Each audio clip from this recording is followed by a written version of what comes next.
Pessoal, estamos aqui de novo, né? Aprender mais um pouquinho da palavra de Deus. Então, gravei um vídeo falando de Filipenses 2, 7 e 8, né? Falei um pouco sobre a humilhação de Cristo, né?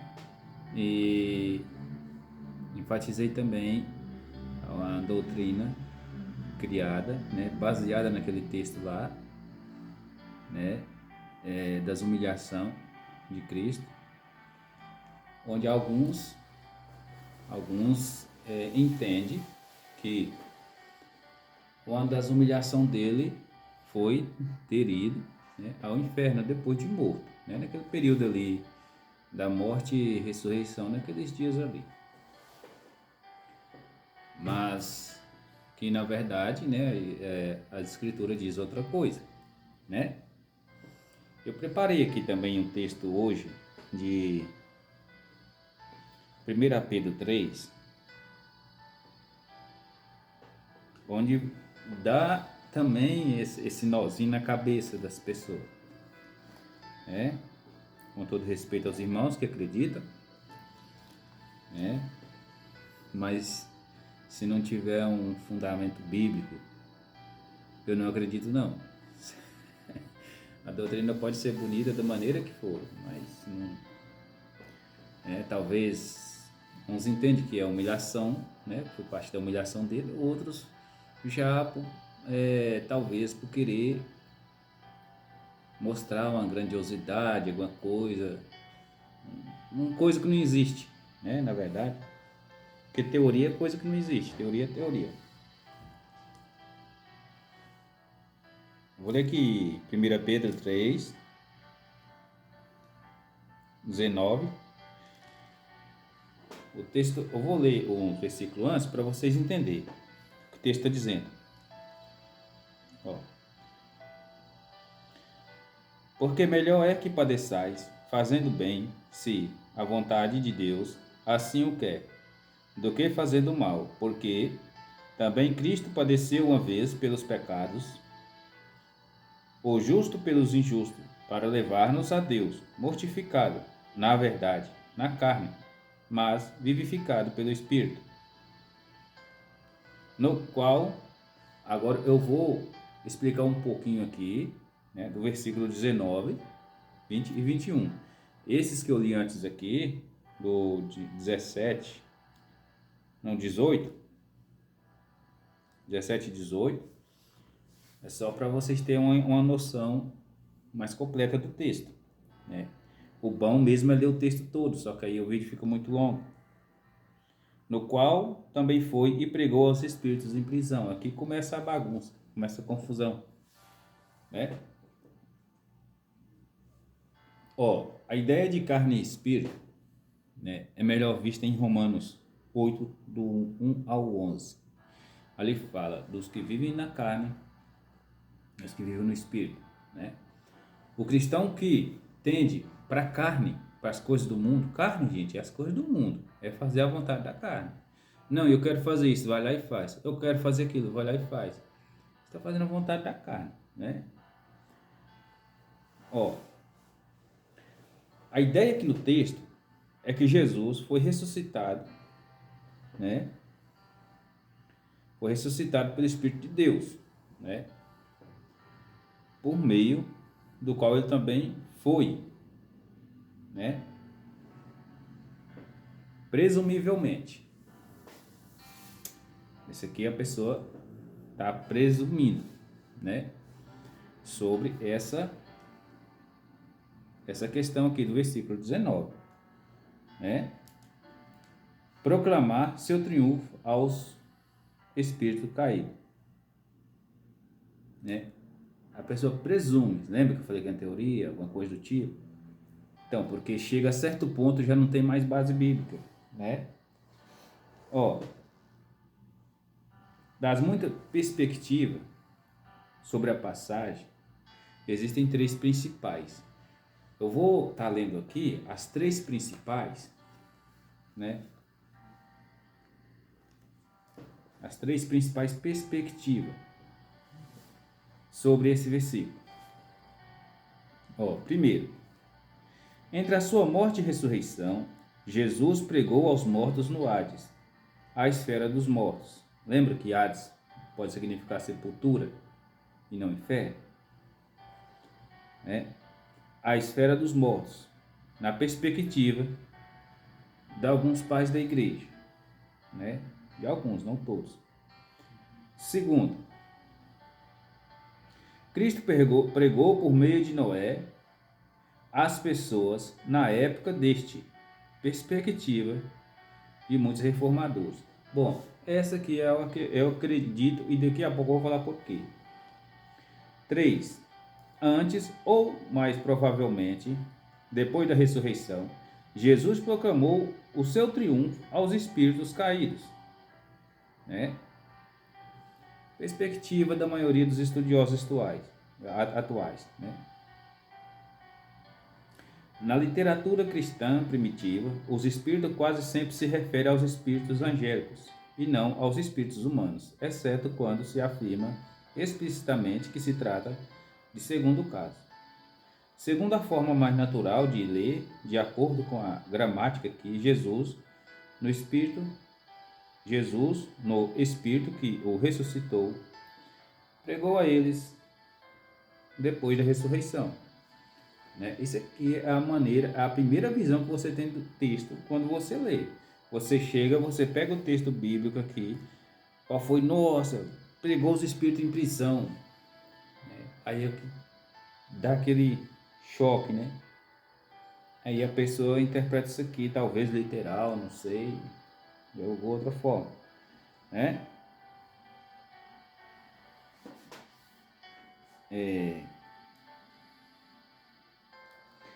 Porque no versículo 22, meus irmãos, aqui menciona os anjos caídos. A perspectiva de que se trata, em vez disso, dos espíritos dos mortos, baseia-se em 4:6, mas no sentido de 4:6, que encerra a sessão, é que os mártires que foram mortos na carne serão ressuscitados pelo Espírito, assim como Cristo em 3:18. Vamos ler o versículo 4, o capítulo 4, versículo 6, diz o seguinte: porque isto foi pregado o evangelho também aos mortos, para que, na verdade, fossem julgados segundo os homens na carne, mas vivessem segundo Deus em espírito. Preste atenção, onde entra confusão.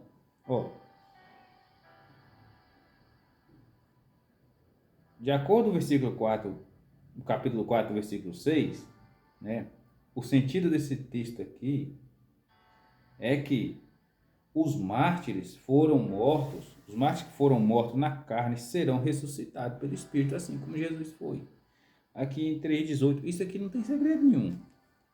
Eu li o versículo 18 aqui, porém, também Cristo padeceu uma só vez pelos pecados, o justo pelos injustos, para levar-nos a Deus, mortificado na carne, mas vivificado pelo Espírito.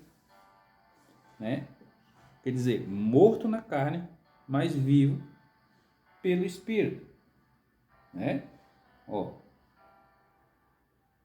Foram mortos na carne, serão ressuscitados pelo Espírito, assim como Cristo. Então, por que eu acredito na segunda explicação? Cristo pregou por meio de Noé às pessoas na época deste. Por que eu acredito nessa hipótese? Né? Porque ela é mais confiável. Aí, tem algumas pessoas que distorcem também, quando chega aqui, né? Fala que enquanto ele estava morto ali, né? O espírito dele voltou lá atrás, na época de Noé, pregou para aquele povo lá e voltou e ele ressuscitou de novo. Mentira também, isso é mentira. O que acontece é o seguinte: a palavra de Deus, ela nos diz que Noé pregou 120 anos. Se não me engano, 120 anos, é de 100 a 120 por ali. Pregou o justo, né? Noé o justo, pregou durante 120 anos. Mas o povo não quis. Como é que Noé ia pregar uma coisa, né, sem inspiração divina? Apesar que hoje existe isso demais, né? Mas imagina só, o sujeito começou a pregar, construir uma arca num lugar que não chovia. Na época não chovia, né? A chuva veio e foi depois de dilúvio para cá. Então,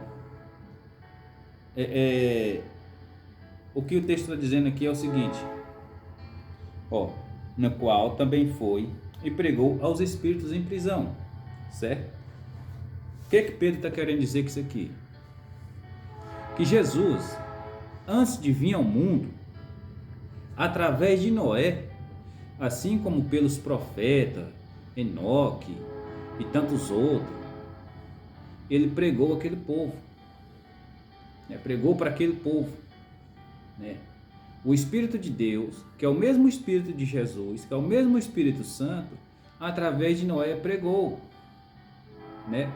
Mas aqui, quando Pedro escreve isso aqui, pregou aos espíritos em prisão. Pedro está dizendo que esses espíritos estão em prisão, né? Por quê? Porque não quiseram, foram desobedientes, né? Não obedeceram à voz profética de Noé, né? Então, meus irmãos, essa confusão acaba por aqui, certo? Aí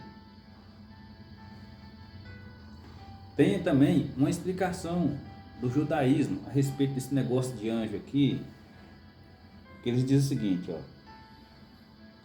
a maioria dos rabinos posterior lê em Gênesis 6, 1-3 como referência à queda dos anjos na época de Noé, né?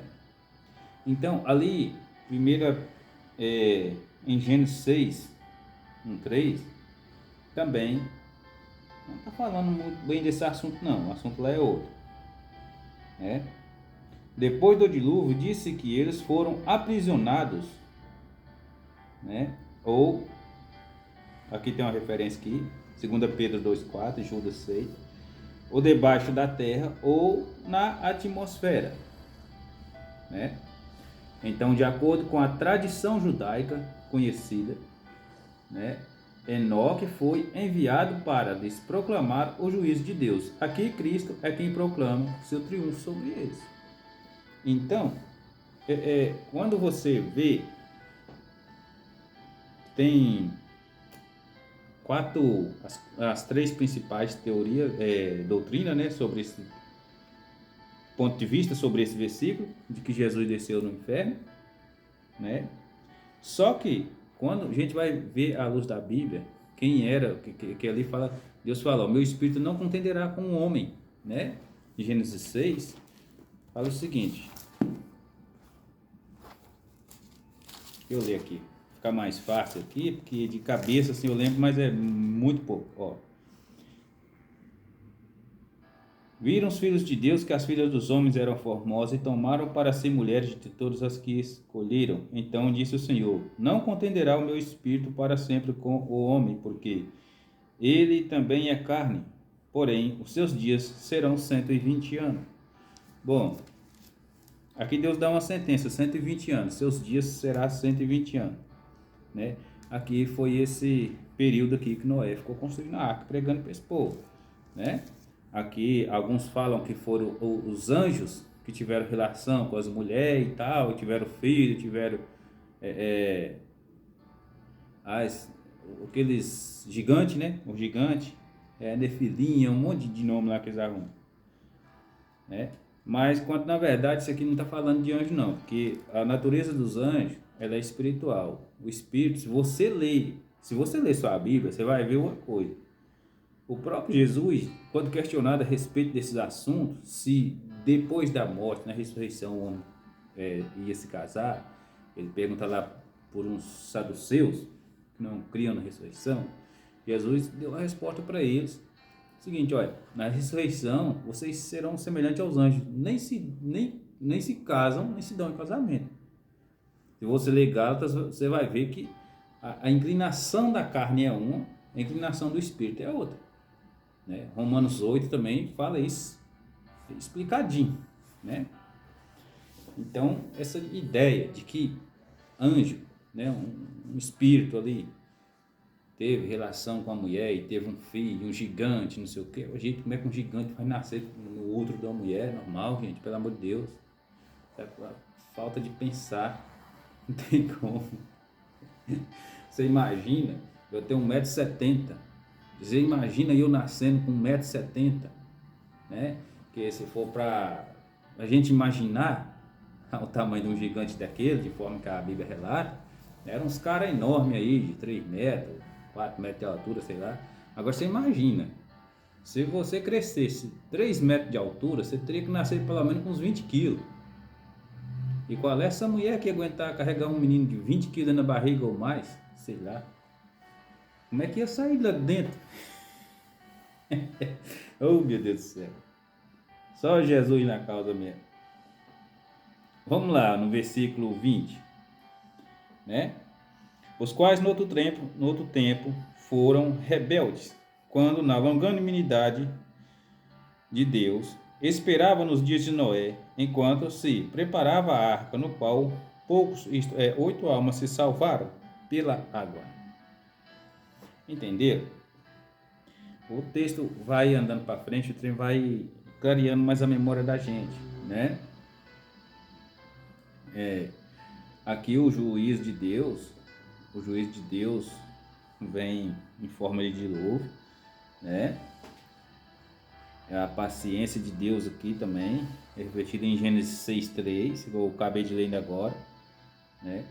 E é mencionada com a conexão de juízo, né? É mencionada como se fosse como uma conexão de juízo de Deus. Aqui em 2 Pedro 3, né? 2 Pedro 3 aqui fala. 2 Pedro 3:9, deixa eu ler aqui para vocês. O Senhor não retarda a sua promessa, ainda que alguns o tenham por tardia, mas é longânimo para convosco, não querendo que alguns se percam, senão que todos venham a arrepender-se. Né? Então, essa espera de Deus, com paciência, para ver se as pessoas se arrependem, né? Então, meus irmãos, aqui eu não tenho dúvida nenhuma de que o meu Senhor não foi, tenho certeza de que ele não foi no inferno, não sofreu mais depois da cruz, né? O versículo 21 diz o seguinte, ó: também, como uma verdadeira figura, agora vos salva,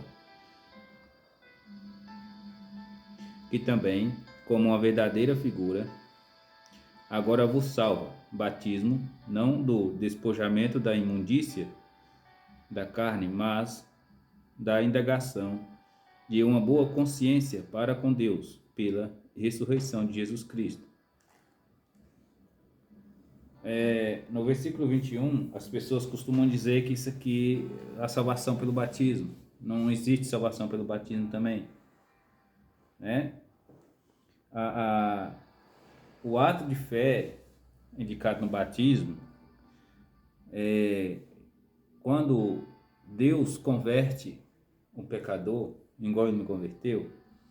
A gente nasce o desejo de batizar, não para ter algum benefício, alguma coisa assim, mas o desejo que brota no coração da gente de batizar, né, é apenas para mostrar para a comunidade, para testemunhar para a comunidade que Jesus é o Salvador da minha vida, da vida dessa pessoa que foi convertida.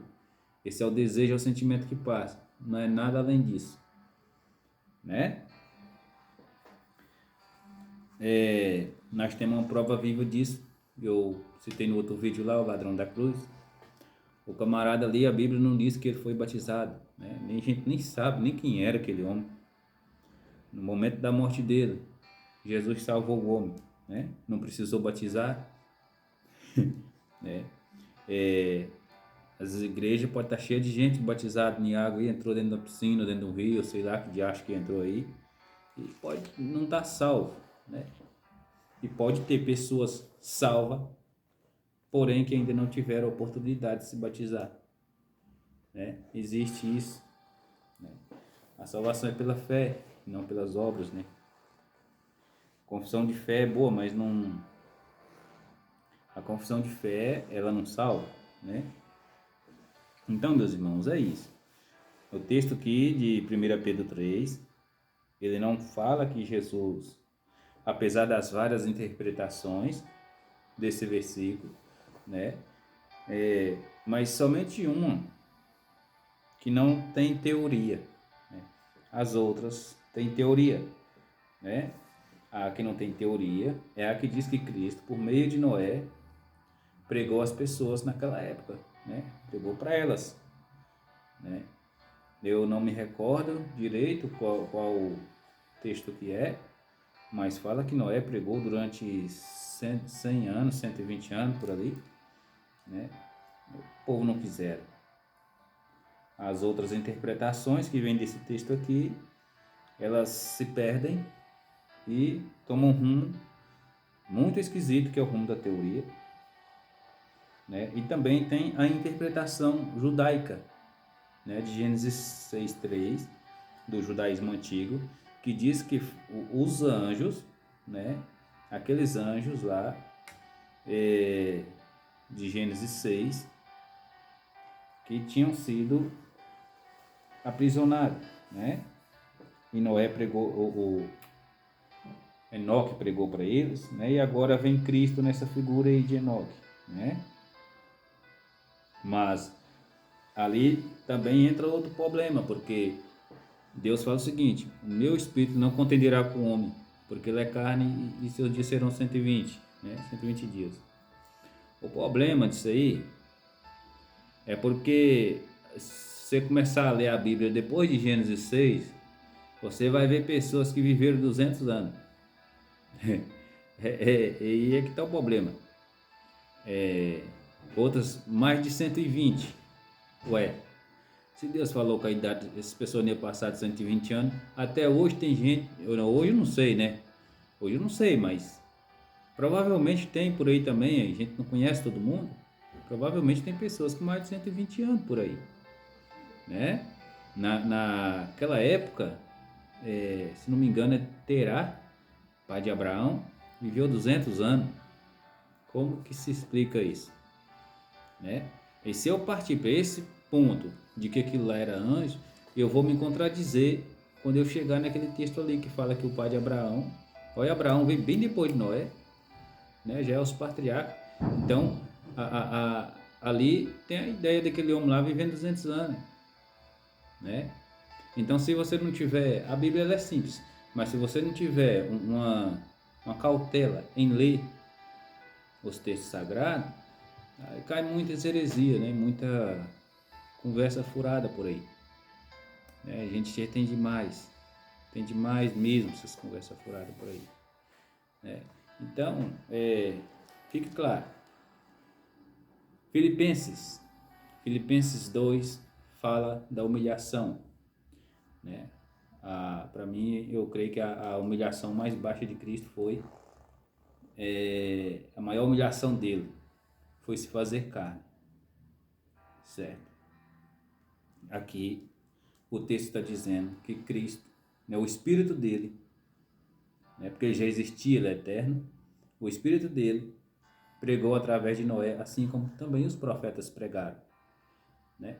Em Judas diz o seguinte, no livro de Judas aqui, Judas 1:7, diz o seguinte: assim como Sodoma e Gomorra e as cidades circunvizinhas que, havendo se corrompido como aqueles, eida após outra carne, foram postas, por exemplo, sofrendo a pena do fogo eterno.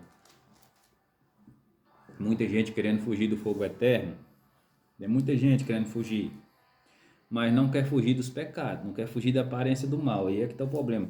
Então, ou você encara a misericórdia, ou você vai encarar esse fogo eterno aqui, meu amigo. Tem saída para você não. Sua carne, a minha carne é vendida ao pecado igual a sua. Só que eu corri para quem tem misericórdia para dar, né? Eu corri para quem tem salvação para dar, né? Agora, se você não quiser correr, Aí o problema já não é meu, é seu. Né? O fogo eterno te aguarda, né? Vai ter um bom tempo para refletir lá, porque é eterno. Você também não vai morrer. O aniquilacionismo também é outra heresia. Você não vai morrer, né? Você vai morrer aqui, mas vai ressuscitar e ser jogado lá também, né? Então, é dessa maneira, gente. Dessa maneira. Não tem complicação nenhuma aqui, né? Eu, eu mostrei aqui as quatro explicações, mostrei as três mais disseminadas no nosso meio, né?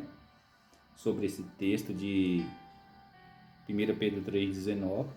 Mostrei também a explicação judaica para esse texto, baseado em Gênesis 6, né, que diz que lá foi anjo, mas lá não foi anjo, né, foi o filho dos homens, os filhos de Deus ali, que são seres humanos, são descendência de Sete ali, né, outro povo.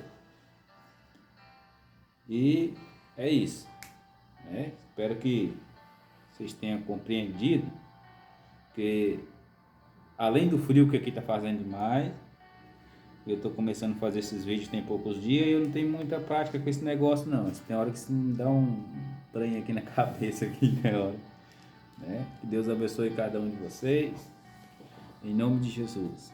Amém?